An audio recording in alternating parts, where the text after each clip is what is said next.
When it comes time to interview, students often approach it the wrong way. They think, I'm interviewing with Brad. Let the battle of wits begin.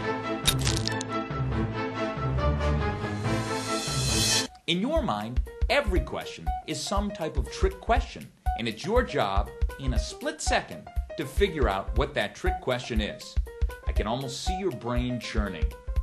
Brad has asked me this question. It's clearly some type of trick question. Here's what I would normally say. Here's what Brad probably wants me to say. So here's what I'm going to say. Sorry, wrong answer. The fact is, the best interviews are conversations between two people. There are very few trick questions. There are no right or wrong answers.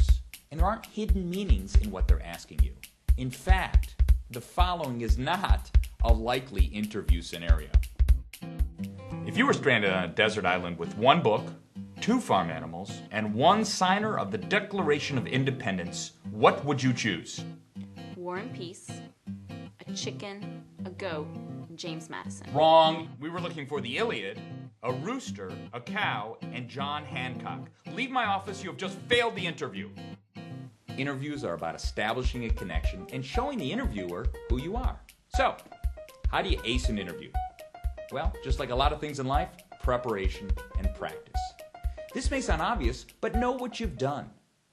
You need to take a 360-degree perspective of everything that you've experienced. From your activities, your sports, classes you took, jobs, even interests.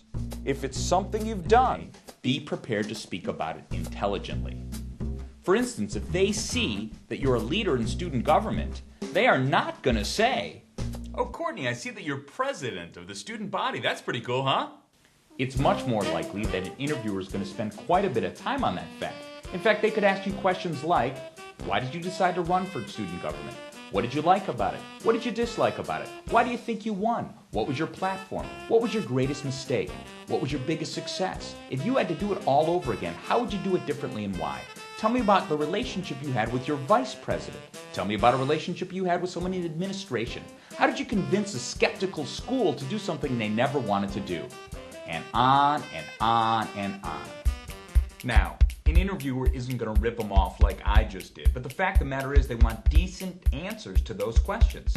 That's where practice and preparation comes in. Yes, practice. How do we become good at anything? We practice, and interviewing is no different. I recommend you go on at least 3 or 4 mock interviews before you go on a real interview.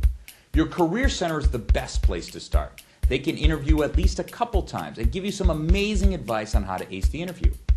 Then get your parents to do it, your friends, really anybody. The more you dress up in the suit, sit behind the desk, the more comfortable you'll feel. Good luck.